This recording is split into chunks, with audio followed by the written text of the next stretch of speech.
શ્રી સિંધી ગ્રંથ અને પ્રકરણ છે 16મું. અને અહીં રાજી મહારાજ સ્વયં પોતે પોતાના હુકમની ઓળખાણ કરાવી રહ્યા છે. તો મહામતી કહે છે કે જે કાંઈ કાર્ય કરી રહ્યા છે એ હુકમના સ્વરૂપણ આ કાર્ય કરી રહ્યા છે. તો અહીં આપણને હુકમની ઓળખાણ કરાવે છે. મહામતી શ્રી પ્રાણનાથજી કહે છે કે તાલા દ્વાર ન કૂજી ખોલના કે સમજ્યાએ દઈ સબો આપ, તો દિલ અપને મેં હક બેસે અને જો જાણે ત્યો કરે મિલાપ. મહામતી શ્રી પ્રાણનાથજી કહે છે કે કોઈ દરવાજો પણ નથી, કોઈ તાળું પણ નથી, કોઈ કુશી પણ નથી અને કોઈ તેને ખોલવાનું પણ નથી. કહેશે ક્યાંય નથી દરવાજો, નથી તાળું કે નથી કુશી કે નથી ખોલવાનું. કહેશે કે એ સંપૂર્ણ વાતો સર્વસ્ય કે ધામધણીએ તાતમ જ્ઞાન દ્વારા સમજાવી દીધું છે. કહેશે કે 18,758 વાણીનું તાતમ જ્ઞાન આવ્યું છે. તો કહેશે તાતમ દ્વારા જ આ બધું જ્ઞાનને સમજાવી દીધું છે. કહેશે અને તેઓ પોતે આપના હૃદયમાં આવીને બિરાજમાન થઈ ગયા છે. કહેશે સ્વયં રાજી મહારાજ પોતે બ્રહ્માત્માઓના હૃદયની અંદર આવી અને બિરાજમાન થઈ ગયા છે. કહેશે કે આપણા હૃદયની અંદર આવી અને રાજી બિરાજમાન થઈ ગયા છે. તો હવે પોતાની ઈચ્છા પ્રમાણે તેમને મેળવો. હે વાલા સુંદર સાચી, મહામતી કહે છે કે પોતાની ઈચ્છા પ્રમાણે હવે એને મેળવો. કે અષ્ટ પહોર અને 66 ઘડી ગમે ત્યારે તમે તમારા આપણા પોતાના પરમાત્માને આપણે મેળવી શકીએ. કહેશે કે અષ્ટ પહોર અને 66 ઘડી કહેશે હવે પોતાની ઈચ્છા પ્રમાણે તેમને વર્તો અને ઈચ્છા પ્રમાણે તમે મળો. રાજીને મળવું હોય તો આપણે ગમે ત્યારે મળી શકીએ. કહેશે આપણે ઈચ્છા અનુસાર આપણે રાજીને મળી શકીએ.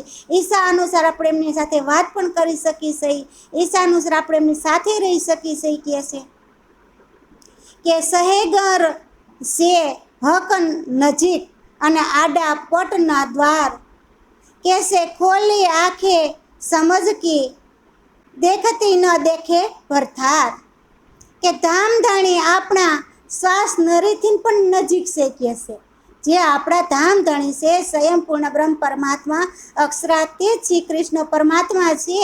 એ કહેશે આપણી જે શ્વાસની નળી છે એ નળીથી પણ પોતે નજીક છે. કહેશે અને હવે કોઈ પડદોય નથી અને કોઈ દ્વાર પણ નથી. કે ત્યાં કોઈ પડદો રાખ્યો નથી, કારણ કે પરમાત્મા તો આપણી નજીક જ છે, આપણા હૃદયની અંદર છે. એટલે કે પરમાત્મા નજીક છે, ત્યાં કોઈ પડદો નથી કે ત્યાં કોઈ દ્વાર નથી અને ત્યાં અંતરાય સ્વરૂપ પણ નથી, કોઈ અંતર પણ ત્યાં નથી. કહેશે તો કહેશે તેમને પોતે તમારી દ્રષ્ટિથી ને આત્મદ્રષ્ટિ ખોલી નાખી છે. કહેશે કે તેમને પોતે તમારી આત્મદ્રષ્ટિને ખોલી નાખી છે. સ્વયં ધામધણીએ આપણી આત્મદ્રષ્ટિને ખોલી જ નાખી છે. કહેશે તો પણ તમે દેખતા હોવા છતાંય તેમને જોતા નથી. કહેશે આપણે ધામધણીને દેખી શકીએ, જોઈ શકીએ, પણ છતાંય આપણે ધામધણી સામું જોતા નથી. કે હુકમ ઇલમ ખેલ એકે ઓર કોઈ ના કહું દમ કે ઈત હે રૂહ ન કોઈ રૂહન કી જો કશું હોય સો હુકમ. કે આ તાતમ જ્ઞાન તથા નશ્વર ખેલ એક હુકમના આધીન જ છે. કહેશે કે જે તાતમ જ્ઞાન આવ્યું તો એ હુકમના આધીનથી આવ્યું અને કહેશે કે આ ખેલની રચના થઈ, નશ્વર જગતની રચના થઈ તો એ હુકમ દ્વારા જ રચના થઈ. રાજીના હુકમ સિવાય કાંઈ થઈ શકતું નથી. કહેશે આ બધું જે કાંઈ થઈ રહ્યું છે એ હુકમ દ્વારા જ થઈ રહ્યું છે. આવી રીતે મહામતી કહેશે કે હુકમ સિવાય અહીં કાંઈ પણ પ્રકારની કોઈ શક્તિ જ નથી, કે હુકમ વગરની કોઈ બીજી શક્તિ જ નથી અહીં કણે. કહેશે નથી અને અહીં બ્રહ્માત્માઓના આત્માઓ પણ નથી. કહેશે ત્યાં તો પરમધામની અંદર બ્રહ્માત્માઓનો આત્માય નથી. કહેશે અહીં તો જે કંઈ છે તે રાજીનો હુકમ જ છે. કહેશે અહીં જે કાંઈ વસ્તુ છે ને પરમધામની અંદર એ રાજીના હુકમથી થઈ રહ્યું છે અને રાજીનો જ હુકમ છે બધું કહે છે કે અપની સુરતે હુકમ ખેલાવત હુકમ ખેલત હે સામી હુકમે એ દેખાવત તલે કદમ કહે છે કે આપની સુરતાઓ પણ એ હુકમ વડે જ આ જગતના ખેલ જોવા માટે આવે છે કે બ્રહ્મપ્રિયાઓની જે સુરતાઓ આવી છે કે છે ખેલ જોવા માટે એ હુકમ દ્વારા જ આવી છે. રાજી મહારાજે હુકમ કર્યો એટલે આપણે ખેલની અંદર આવી ગયા કે છે ખેલ જોવા માટે. અને કહે છે કે એ જ આદેશ તેમને રમાડી રહ્યો છે. જે રાજીનો આદેશ છે ને એ જ રમાડી રહ્યો છે તથા તેઓને પણ એ જ આદેશ સાથે રમી રહ્યા છે. બસ એમ રાજી મહારાજ કહે છે એ આદેશ દ્વારા રમી રહ્યા છે કે હકીકતમાં તો ધામધણીના શરણોમાં જ બેઠા છે. કે હકીકત જે છે તો આપણે તો ત્યાં પરમધામથી કોઈ આવ્યું નથી કોઈ ગયું નથી કહે છે અને ત્યાં ત્યાં બેઠા આપણે આ ખેલ જોઈ રહ્યા છે. તો કહે છે કે હકીકત ધામધણીના આ શરણોમાં જ બેઠા બેઠા કહે છે કે આત્માએ આ હુકમનું બધુંય દેખી રહ્યા છે. કહે છે કે હુકમ બધુંય ત્યાંથી બેઠા બેઠા જ દેખી રહ્યા છે. તો કહે છે કે અરવાહે જો કોઈ અરસ કે સો સબ કે આમર કે હમ હુજત દે સિર અરસ કે બેઠી આગુ હક નજર કે અહીં પરમધામના જે પણ બ્રહ્માત્માઓ છે તે બધાય શ્રીરાજીના હુકમનું સ્વરૂપ છે. જેટલા બ્રહ્માત્માઓ પરમધામની છે 12,000 બ્રહ્માત્માઓ એ બધાય છે કે હુકમના સ્વરૂપના છે કે છે. તેથી આપણે બધાએ પરમધામના હોવાનો દાવો પણ અધિકાર પણ કરીએ છીએ કે છે. એટલા માટે તો આપણે પરમધામના સહી એવો અધિકાર આપણે બતાવ્યો કે અમે પરમધામના સહી અમે બ્રહ્માત્માઓ પરમધામથી આવ્યા છીએ આવો દાવો બતાવ્યો કે છે. કારણ કે આપણે શ્રીરાજીની દ્રષ્ટિ સમક્ષ બેઠેલા સહી સ્વયં શ્રીરાજીની દ્રષ્ટિની સામે જ આપણે બેઠા સહી છતાંય આપણે રાજીને જોતા નથી. અને અરવા અમારી આમર અને ગુણ અંગ ઇન્દ્રિય આમર તો હવે દેખે સબ આમર તો હક દેખાવટ પટ કર કે આપનો આત્મા તથા ગુણ અંગ ઇન્દ્રિયો વગેરે બધું હુકમ વડે જ છે. આપણો આત્મા આ જેટલી ગુણ અંગ ઇન્દ્રિયો છે એ બધી કે છે એ બધું હુકમ વડે જ છે કે આ બધું હુકમ દ્વારા જ રચના થઈ છે. કે આપણે જે કંઈ જોઈ રહ્યા છીએ તે તમામ આ હુકમનું જ છે. આપણે જેટલું જોઈ રહ્યા છીએ જે વસ્તુ જોઈ એ બધું હુકમ દ્વારા છે. રાજી મહારાજ કહે છે કે તેઓ ભરમનું આવરણ નાખીને આપણને ખેલ દેખાડી રહ્યા છે. આપણે માથે ભરમનું એક આવરણ નાખ્યું છે કે માયારૂપ એક આવરણ આપણે ઉપર નાખ્યું છે અને રાજી મહારાજ આપણને ખેલ દેખાડી રહ્યા છે. માત્ર તો આપણે એના શરણોમાં જ બેઠા છે કે રાજીના. જો એ તો અરવા હોય એ અરસ કે તો ઉઠાવે સૌદે તબક કે રૂહે નામ ધરાએ હમ એસા હુકમે કર દિયા હક. कैसे કે આ નાશવંત જગતમાં જો પરમધામની આત્મા હોત તો 14 લોક બધા ઉડી જાત. કે છે કે નાશવંત જગતની અંદર જો પરમધામની આત્મા હોત ને તો જે 14 લોકની રચના થઈ છે ને એ 14 લોક ઉડી જાત કે છે.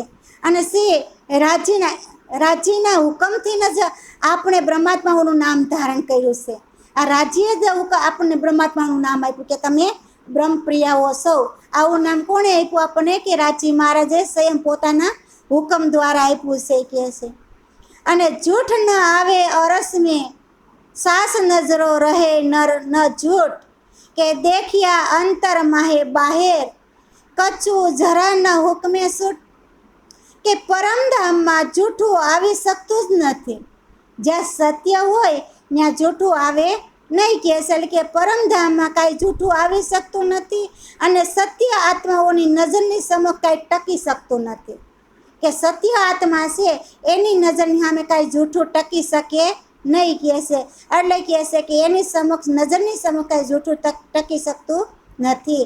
જ્યારે મેં અંદર અને બહાર બધી બાજુ જોયું, મહામતી કહે છે મેં અંદરે જોયું અને બહારે જોયું, મેં બધી તરફ જોયું કે છે બધી બાજુ જોયું તો મને ખબર પડી.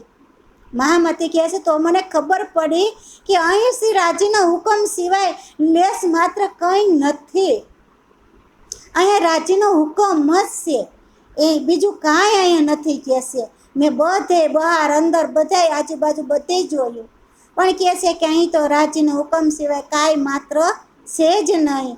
देखा देखाया हुक्मे और हम भी है भये हुक्म ना हुआ ना है ना होएगा बिना हुक्म खसम. कैसे खरेखर तो श्री राजीनो हुक्म અથવા જોનારો જ છે કે છે. આ કાંઈ જે જોઈ રહ્યો છે અને જે જોવાવાળા છે એ બધે રાજીનો હુકમ જ છે કે છે કે આપણે પોતે પણ તેમને આધીન છે, કે આ બ્રહ્માત્માઓ જે છે એ પણ એ હુકમના જ આધીન છે. બધા હુકમના આધીન દ્વારા જ આપણે બધા છીએ કે છે કે શ્રી રાજીના આદેશ વગર કશું થઈ શકતું જ નથી. આ બધું જે કાંઈ થઈ રહ્યું છે એ રાજીના આદેશ દ્વારા થઈ રહ્યું છે અને આદેશ વગર કાંઈ થઈ શકતું નથી. કશું બની રહેતું નથી કે છે. રાજીના આદેશ વિના કાંઈ થઈ શકતું નથી, કશું બની રહેતું નથી અને ભવિષ્યમાં કશું બનવાનું પણ નથી કે છે. ભવિષ્યમાં કાંઈ બીજું બનવાનું નથી. જે કાંઈ બનશે એ રાજીના આદેશથી જ બનશે કે છે કે હુકમે દેખાયા હુકમ કો તીન હુકમે દેખા હુકમ ભીસ્તા દોજકના હુકમે આખર સુખ સબદમ. કહેશે કે શ્રી રાજીના હુકમે આદેશ સ્વરૂપના આ આત્માઓને આ ખેલ દેખાડ્યો છે કે રાજીના આદેશ દ્વારા. રાજીએ આદેશ કર્યો ને પરમધામથી કે સખ્યો ખેલ જોવા માટે જાઓ કે છે. તેથી આ હુકમથી હુકમે જ જોયા કે આ હુકમથી આ હુકમ જ જોઈ રહ્યા છીએ. મુક્તિ સ્થાન અથવા નરક પણ આ હુકમને આધીન છે કે છે. કદાચ કે મુક્તિનું સ્થાન હોય કે નરકનું સ્થાન હોય, પણ કે છે એ આદેશના આધીન જ છે બધું. કોઈ પણ સ્થાન હોય તો કે છે એ હુકમના આધીન છે. તથા અંતિમ સમયે તમામને સુખ પણ આને જ કારણે પ્રાપ્ત થશે. જ્યારે અંતિમનો સમય આવશે ત્યારે કહે છે કે તમામ જે સુખ છે કે છે એ હુકમના આધારે જ આપણને બધું સુખ પ્રાપ્ત થશે કે છે કે જીન નામ ધરાયા હુકમે તો રોહે ફિરતે સિર પર કે પહોંચે અપની નિસ્વંતે દ્વાર બક્કા ખોલ કર. કે શ્રી રાજીના આદેશથી કે બ્રહ્મ સૃષ્ટિ ઈશ્વર સૃષ્ટિનું નામ ધારણ કર્યું છે. રાજીના આદેશ દ્વારા જ આ બ્રહ્મ સૃષ્ટિનું અને ઈશ્વર સૃષ્ટિનું નામ ધારણ થયું છે. તેઓ બધા કહેશે પરમધામના દરવાજા ખોલી અને આ હુકમનો જ કારણે પોતાના સંબંધને અનુરૂપ જ કે પરમધામ અને અક્ષરધામ પહોંચે કે છે. જે બ્રહ્મ સૃષ્ટિ છે, જે ઈશ્વર સૃષ્ટિ છે એ બધાય પરમધામની અંદર અને અક્ષરધામની અંદર તો કે છે રાજીના હુકમ દ્વારા જ પહોંચશે. જ્યારે રાજી હુકમ કરશે ને ત્યારે આ બધા જીવતમાં પોતપોતાને થાને વયા જશે કે છે કે જીવ સૃષ્ટિ છે સરબ્રહ્માંડની એ જીવ એની જગ્યાએ વહી જાય, બ્રહ્મ સૃષ્ટિ છે એ પરમધામમાં એની જગ્યાએ વહી જાય અને ઈશ્વર સૃષ્ટિ છે એ અક્ષરધામની અંદર વહી જાય કે છે. જ્યારે રાજીનો હુકમ થાય તો પોતપોતાની જગ્યા પર વયા જશે કે છે કે હમ ઉઠ બેઠે અરસ में हमको हुक्म दिया सब याद કે હુકમે હુકમ ખેલ દેખાયા જો હુકમે હુકમ આયા સ્વાદ. કે જ્યારે આપણે નશ્વર સંસારમાંથી અને જાગીને પરમધામમાં બેસી જશું ને ત્યારે હુકમ આપણને ખેલની વાતો જ યાદ કરાવશે. જાગીને પરમધામની અંદર જ્યારે બ્રહ્માત્મા બેસે ને ત્યારે આ હુકમ જ એ ખેલની વાતને યાદ કરશે તરત કહેશે અને એ ખેલને યાદ કરી અને આપણી સાથે વાતો કરતા હશે કે છે કે હકીકતે તો આ હુકમને જ ખેલ દેખાડ્યો છે. આ હુકમને ખેલ દેખાડ્યો છે. હકીકત તો એ જ છે કે છે અને હુકમથી જ હુકમે ખેલનો સ્વાદ મળે છે. હુકમથી જ કહે છે હુકમને ખેલનો જે સ્વાદ છે એ હુકમ દ્વારા જ મળે છે કે છે કે મિહી બાતે હે હુકમ કી હુઆ હુકમ સબ में एक અને અરસ में હક સિર લે ઉઠે તબ સિર લે કહે વિવેક. કે આ રીતે શ્રી રાજીના આદેશનું રહસ્ય અત્યંત સૂક્ષ્મ છે કે છે. આવી રીતે જે રાજીનું આદેશનું જે રહસ્ય છે એ એકદમ સૂક્ષ્મમય સ્વરૂપ છે કે છે. અને સર્વસ્ય એક શ્રી રાજીનો હુકમ જ કાર્ય કરી રહ્યો છે. જે કાંઈ કાર્ય કરી રહ્યો છે એ રાજીનો હુકમ જ કાર્ય કરી રહ્યો છે. ત્યારે આપણે પરમધામમાં જાગૃત થઈને બેસી જશું ને કે છે, ત્યારે એ હુકમના કારણથી જ નાશવંત જગતના ખેલની વાતો કરશું. આ હુકમના કારણથી જ આપણે નાશવંત જગતની વાતો જે છે એને રાજી પાસે જાગી જાઓ ને પછી રાજી પાસે જ આપણે એ વાતો બધી કરશું કે હમ જુદે ન હુએ અરસ से और जुदे हुए बेशक कि हम रोए खेल देखा नहीं और खेल की बातें કરી મુતલક કે હકીકતમાં તો આપણે બ્રહ્માત્માઓ પરમધામથી અર્ગા થયા જ નથી કે છે. કારણ કે પરમધામથી કોઈ આવ્યું નથી, કોઈ ગયું નથી, કે પરમધામનાથી અર્ગા કોઈ બ્રહ્માત્માઓ થયા જ નથી. રાજીથી જુદું કોઈ થયું જ નથી કે છે. અને આ હુકમ દ્વારા સુરતા રૂપે અલગ થયા છે. ખાલી રાજ્ય હુકમ કર્યો ખેલ જોવા જાવ એટલે ખાલી આ સુરતા આવી છે આ જગતની અંદર, તો સુરતા રૂપે આપણે કહે છે એનાથી અલગ થયા છીએ. તો વાસ્તવિકમાં આપણે બ્રહ્માત્માઓએ આ ખેલ પણ જોયો જ નથી. વાસ્તવિકમાં તો બ્રહ્માત્મા તો ધામમાં જ બેઠા છે એટલે બ્રહ્માત્માઓએ કાંઈ ખેલ જોયો નથી કે છે. તેમ છતાંય આપણે ચોક્કસપણે પરમધામનો ખેલની તો વાતો કરશું જ, ખેલ જોયો જ નથી પણ છતાંય કહે છે ચોક્કસપણે આપણે પરમધામમાં જે કાંઈ ખેલની રચના થઈ છે ખેલની વાતો તો આપણે કરશું જ કહે છે. इन विध सब हुक्मे कर खेल देखाया खिलवंत अंदर અને બાતે ખિલવંત કી કરી અને ખેલ में बातें खिलवंत की કરી खेल में जो गुज हक के दिल भीतर કે આ રીતે શ્રી રાજીના આદેશથી કે બ્રહ્માત્માઓને મૂળ મિલાવવામાં ખેલ દેખાડ્યો છે કે બધાય બ્રહ્માત્માઓને મૂળ મિલાવવાની અંદર આ ખેલ બતાવ્યો છે. અને બ્રહ્માત્માઓએ આ ખેલમાં સુરતા રૂપે આવી છે કે આ બધી જે બ્રહ્માત્માઓ છે એ પોતે આવી નથી. એ તો રાજીના શરણોમાં જ બ્રહ્માત્માઓ બેઠી છે. એ તો આપણે તો સુરતા રૂપે જ આ ખેલની અંદર આવ્યા છે. ખાલી સુરતા જોવા માટે આ ખેલમાં આવ્યા છે. આવીને શ્રી રાજીના હૃદયની ગુપ્ત વાતો પણ જાહેર કરી છે કે આ ખેલની અંદર આવી અને જે રાજીની ગુપ્ત વાતો હતી એ આપણે જાહેર કરી છે. और खेल की बातें सब होशी बीस खिलवंत लेसी खेल का सुख खिलवंत में लिया खेल में सुख निस्बंध કે આ રીતે આ નાશવંત ખેલની વાતો પણ મૂળ મિલાવવામાં જ થશે. જે નાશવંત ખેલની અંદર આપણે આવ્યા છે ને એ વાતો કેસ આપણે મૂળ મિલાવવાની અંદર જ બધી વાત થશે. જે રીતે આ નાશવંત ખેલમાં પરમધામના સુખોનો અનુભવ કર્યો છે કે આ નાશવંત ખેલની અંદર જે પરમધામના સુખો હતા ને એનો આપણે અનુભવ કરી રહ્યા છે ને તો કે છે અનુભવ જે આપણે કર્યો છે તે જ રીતે મૂળ મિલાવવામાં આ નાશવંત ખેલના સુખો અનુભવ કરીશું. પછી કહે છે મૂળ મિલાવવાની અંદર કહે છે કે જે નાશવંતના સુખો છે ને એ સુખનો આપણે અનુભવ સુંદર સાજી આપણે કરશું. કહે છે કે છોડ્યા નહીં અરસ को और खेल में भी गया કે अंतराय भी हुई अरस में और जुदिया भी न भया. કે છે આ બધોય શ્રી રાજીનો હુકમનો જ પ્રભાવ છે અને તે આપણા પરમધામના ધામ પણ ન છોડ્યું. આપણું પરમધામ આપણે છોડવું ન પડ્યું, પરમધામ છોડ્યું નથી. અને આપણે નાશવંત ખેલમાં પણ આવી ગયા, પરમધામ છોડ્યા વગર નાશવંત ખેલમાં આવી ગયા. અને પરમધામની સાથે અંતરાય પડદો પણ થયો, પરમધામમાં અંદર આડો અંતર પડદોય પણ થઈ ગયો કે છે. અને આપણે તેનાથી પરમધામથી દૂર પણ ન રહ્યા. આડો પડદોય થયો તોય પરમધામથી દૂરે પણ આપણે રહ્યા નહીં કે છે. એ વિધ સબ હુકમ કી અને હુકમે કીએ બનાયે તો વાસ્તે ઈશ્કર વદ કે ડોવું ઠોર દિયે દેખાયે. કે આ બધી જ વિશેષતા શ્રી રાજીનો આદેશ છે. તેમને જ બધું કાર્ય કર્યું છે અને પ્રેમની પરીક્ષા માટે જ આ બ્રહ્માત્માઓને પરમધામના નાશક જગતનો સુખોનો અનુભવ કરાવ્યો છે કે રાજ્ય પ્રેમની પરીક્ષા કરી છે.